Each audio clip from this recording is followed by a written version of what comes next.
1962 वाला जो India China war था, उस इंडिया चाइना वॉर के अंदर एक लड़ाई हुई थी। इस लड़ाई का नाम था रेजांगला। कौन सी लड़ाई हुई थी? रेजांगला की लड़ाई।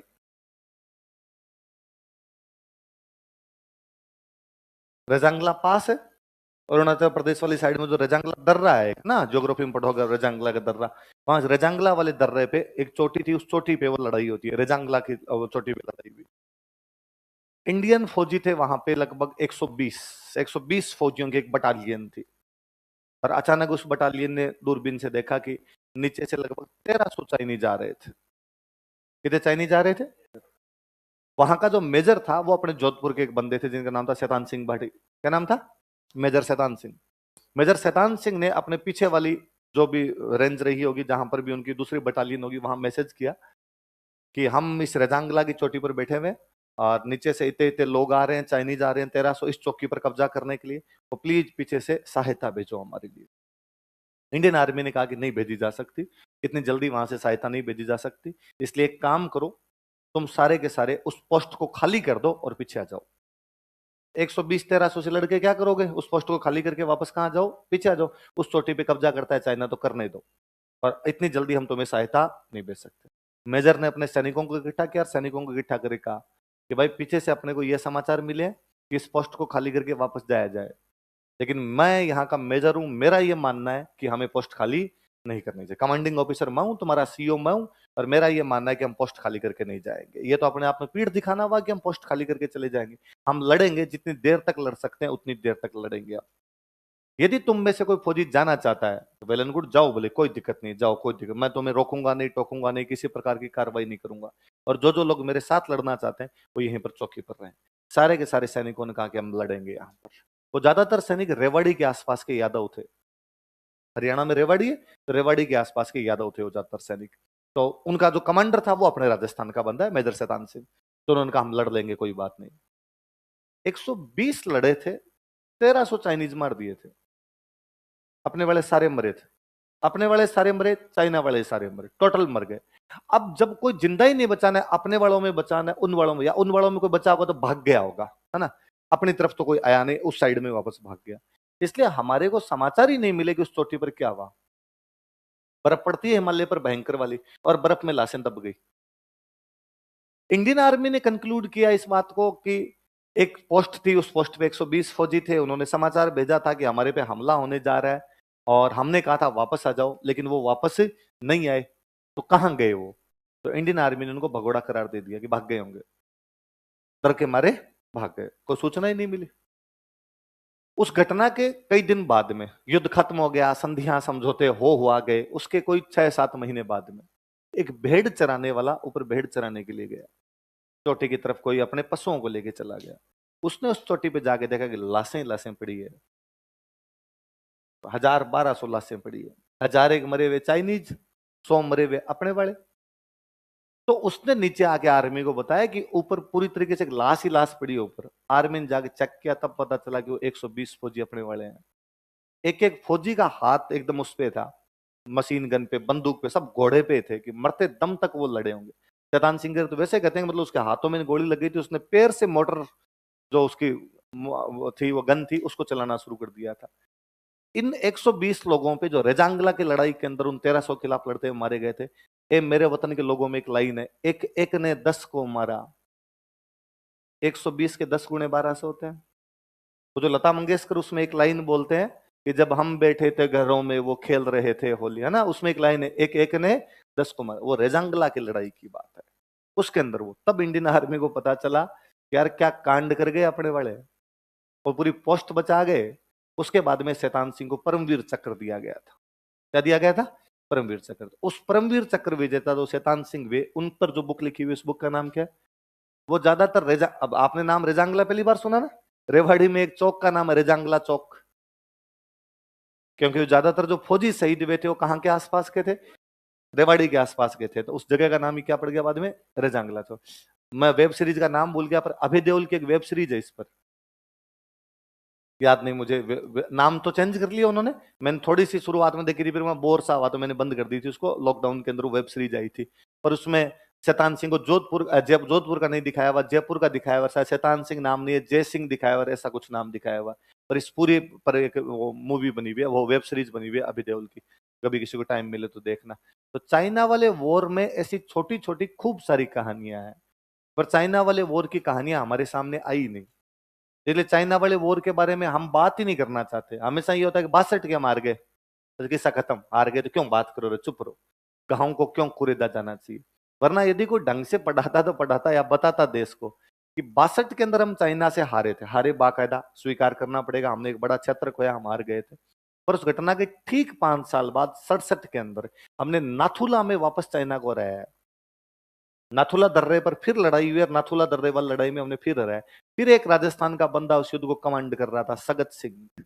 जिन सगत सिंह के नाम पर अपने झारखंड महादेव जो खातीपुरा वाली रोड आती है, ये जब इधर विजय द्वार की तरफ रोड आती है, उस रोड का नाम ही, उस रोड के एकदम कॉर्नर के ऊपर, रोड का नाम तो होशियार सिंह मार्ग है, रोड के कॉर्नर के ऊपर एकदम सगत सिंह की मूर्ति लगी हुई है, तो सगत सिंह चौक बनाया हुआ। तो सगत सिंह नाथुला वाली लड़ाई लड़ रहे थे। उन सगत सिंह की उस नाथुला वाली लड़ाई पे फिर एक मूवी है पलटन। पलटन मूवी में जो जैकी श्रॉफ वाला कैरेक्टर, उस मूवी में तो छोटा कैरेक्टर दिखाया हुआ है, जैकी श्रॉफ वाला कैरेक्टर सगत सिंह का है। आज दिन तक इंडियन आर्मी का सर्वाधिक बहादुर कमांडर रहा तो सगत सिंह है, जिसने 3 मेजर युद्ध जीते थे अपने लिए। उसने 61 के अंदर कब्जा किया था पणजी। कहां पे कब्जा किया था? पणजी पे कब्जा किया था, गोवा वाला। तो गोवा में पुर्तगाल की नेवी आ जाती है यार, दूसरे दिन तक कब्जा नहीं करते। तो भाई गोवा किसके कब्जे में था? पुर्तगाल। जैसे आप सुनते हो ना कि भाई पीओके पाकिस्तान के पास है, फिर भी पीओके के लिए भारत में सीटें रिजर्व रहती है। 24 इस बार 24 कर दी शायद परिसीमन में बढ़ा के। हमने कहा भाई ये मानना चाहिए कि पीओके हमारा है, हमारे आज नहीं तो कल हमारे एमएलए बनेंगे। पुर्तगाल की गवर्नमेंट आज भी गोवा के लिए सीटें रिजर्व रखती है, और पुर्तगाल ये मानता है गोवा हमारा है। वहां एमएलए बनते हैं गोवा के। तो गोवा पुर्तगालियों के कब्जे के अंदर था एकदम। और यदि हम रात रात हमारी सेना वहां पर नहीं जाती तो अगले दिन पुर्तगालियों की नेवी आ जाती और हमारे लिए युद्ध को जीतना मुश्किल हो जाता। तो हमारे जिस कमांडर को भेजा गया था वो कमांडर सगत सिंह था। तो सगत सिंह वहां पहुंचता है, नाइट के अंदर पहुंचता है, बीच में एक नदी है। अब क्या किया जाए साहब? तो नदी क्रॉस कर लो। रात को नदी क्रॉस करके, सुबह तो पणजी थे, पुर्तगाल अपनी सेना वेना भेजता, उससे पहले पणजी के अंदर तिरंगा था, पणजी हम जीत चुके थे। फिर पुर्तगाल को पता चला कब्जा ही कर लिया, जनता अपने पक्ष में थी, पणजी की जनता तो इंडियन थी तो अपने पक्ष में थी, दम पे ही रखे हुए थे, अपने दम पे पुर्तगाल। फिर इंग्लैंड ने पुर्तगाल को समझाया कि हम इतना बड़ा छोड़िया रे, पूरा ही छोड़िया, तू गोवा लेके घूम रहा है इधर उधर, तो बढ़ने दे, क्या करेगा। तो 61 के अंदर गोवा जीता है, 67 के अंदर नाथुला जीता जिसमें किसको रहा है? चाइना। 71 के अंदर जीता ढाका। 71 में क्या जीता था? सेम कंडीशन ढाका की है।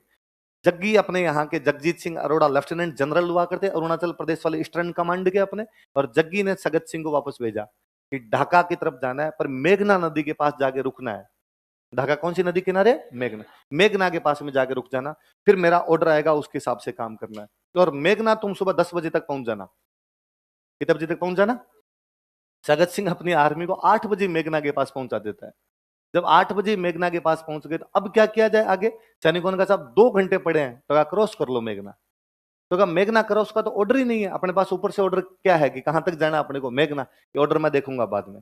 इसलिए इंडियन आर्मी 8:30-9 बजे तक या 10 बजे से पहले पहले तो ढाका के अंदर थी, और ढाका की जनता धूम धड़ाके कर रही थी।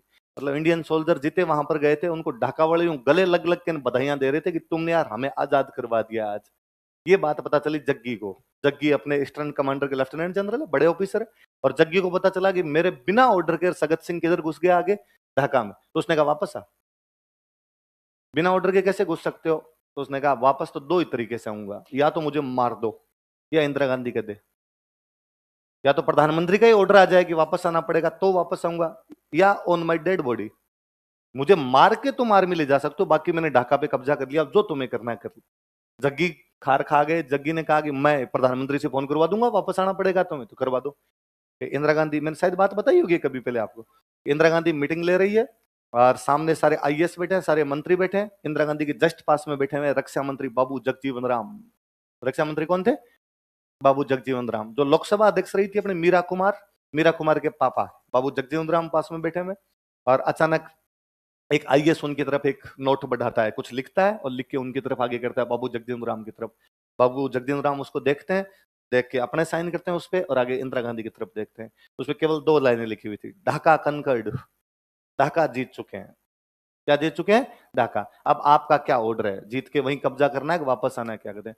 कहते हैं इंदिरा गांधी को लोगों ने हमेशा गुस्से में ही देखा था, और महिला शासिकाएं जितनी रही वो हमेशा गुस्से में। रजिया सुल्तान, कोई भी देख लो, महिला जो भी रही होगी वो हमेशा उसी प्रकार का वातावरण बना के रखेगी, वरना पुरुष शासन नहीं करने देंगे। तो इंदिरा बहुत खड़ूस सा बिहेव किया करती। तो उस दिन पहली बार इंदिरा गांधी को नाचते हुए देखा था। इंदिरा गांधी प्रधानमंत्री सचिवालय लेके बाहर ना, बहुत सुंदर सा फोटो है इसमें, इंदिरा गांधी का पल्लू लहरा रहा है और उनके हाथ में एक पर्ची है कि हम ढाका जीत चुके हैं। इंदिरा गांधी ने कहा ढाका जीत लिया तो वहीं रहना है। बाद में जग्गी को भी हमने सम्मान दिया कि चलो यार कोई बात नहीं। और जब पाकिस्तान ने सरेंडर किया तो पाकिस्तान को सरेंडर करवाने के लिए अपनी तरफ से जो ऑफिसर गया था वो ऑफिसर जग्गी है। तो एक बहुत प्यारा फोटो है जिसमें इधर अपने जग्गी बैठे हुए, जगजीत सिंह अरोड़ा बैठे हुए, पास में निया जी बैठा है, निया जी, और निया जी वहां पर साइन कर रहा है। पीछे 3-4 जवान खड़े हैं, उन जवानों में एक ऑफिसर खड़ा है जिस ऑफिसर की हाइट 6 फीट 5 इंच है, वो सगत सिंह राठौड़ है, वो जो ऑफिसर पीछे खड़ा है। तो ये वो चाइना वाली वॉर, बांग्लादेश वाली वॉर, गोवा वाली वॉर तीनों जितवाई थी। एकमात्र वो हीरो रहा है हमारा सगत सिंह, कि सगत सिंह एक बार आगरा में एक होटल पड़ता है सिराजी क्लाक्स। कौन सा होटल है? जैसे अपने आमिर क्लाक्स है वैसे सिराजी क्लाक्स नाम के आगरा में होटल है, उसके अंदर घुस रहे थे। पुर्तगाल वाले युद्ध के थोड़े दिन बाद, 61 के थोड़े दिन बाद एक दिन अंदर घुस रहे थे, तो वहां 2 बंदे खड़े खड़े उनकी तरफ देखे, और उनकी तरफ देखे। अब ये 62, 63, 62 के आसपास की बात है। उनकी तरफ देखते देखते तो वो खुद चले गए। उसने कहा जेंटलमैन, क्यों भाई लगातार मेरी तरफ क्यों घूरे जा रहे हो आप? उसने कहा तुम इंडियन आर्मी के ऑफिसर सगत सिंह राठौड़ हो? ने कहा हाँ, पर मुझे तो मेरे गांव वाले नहीं पहचानते। तुम हो कौन? तो उन्होंने कहा हम दोनों अमेरिकन हैं। तो तुम मुझे कैसे जानते हो अमेरिकन? अमेरिका में हो तो मुझे, हमारा तो कोई दूर दूर का ही नहीं रहता वहां पे, मेरे को जान कैसे सकते हो तुम? उन्होंने कहा कि हम टूरिस्ट हैं, इंडिया आने से पहले पुर्तगाल थे। तो तुम्हारा पुर्तगाल के हर शहर की दीवारों पर लिखा हुआ है जिंदा या मुर्दा, और तेरा फोटो है। $10,000 का इनाम है तेरे पे। आज दिन तक का एकमात्र ऑफिसर है जिस पर किसी दूसरे देश ने जिंदा या मर्दा के वो पोस्टर लगा दिए, इनाम छाप दिया। सगत सिंह वापस संशेर सगत सिंह ने ऐसे कहा, तो जेंटलमैन बांध के ले जाओ, $10,000 तो मिल ही जाएंगे। अमेरिकन लंबा चौड़ा था खुद, उसने कहा कि वीजा खत्म हो गया, वरना तो पूछने की आवश्यकता नहीं थी।